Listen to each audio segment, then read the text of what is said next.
আমরা এসেছি কলিয়া বাজারের একটা দোকানে, অনেক লোকের সমাগম দেখতে পাচ্ছি। আচ্ছা ভাই, আপনার নামটা কি? সাথিহারা হালিম। সাথিহারা হালিম। তুমি কি করো? কিছুই করি না। কিছুই করো না? না। তোমাকে একটা প্রশ্ন করি, ভাই, তুমি যদি উত্তর দিতে পারো তাহলে তোমার জন্য আকর্ষণীয় পুরস্কার রয়েছে। প্রশ্নটা কি করব? একটা বট গাছের নিচে দুইটা লোক বসা আছে, একটা হলো বয়রা আর একটা হলো অন্ধ। হঠাৎ গাছ থেকে পাকা একটি আম মাটিতে পড়ে গেল। এখন ওই আমটি কানায় খাবে না বয়রায় খাবে? আপনি প্রশ্নটা ভালো করে বুঝে তারপর উত্তর দিন। পারলেন না? সাথীহারা হালিম পারলো না। এখন দেখি, চলে যায় আমার সবুজ মামার কাছে।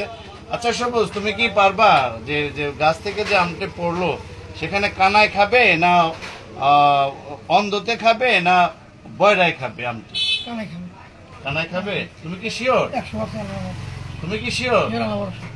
আচ্ছা দেখি আরো কোনো ভালো উত্তর পাই কিনা। আমরা চলে এসেছি আরেকজন, হায়দার, বিএনপির নেতা, দেখি সে পারে কিনা।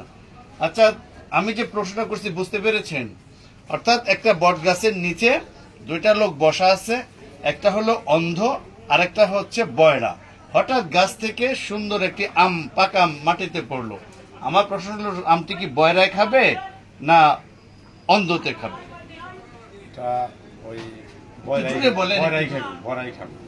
আপনি কি শিওর? হ্যাঁ শিওর, বয়রা খাবে। আমি তো বুঝতে পারলাম না, বয়রায় খাবে না অন্ধ খাবে, ভালো করে বলেন তো। বয়রাই খাবে। বয়রায় খাবে।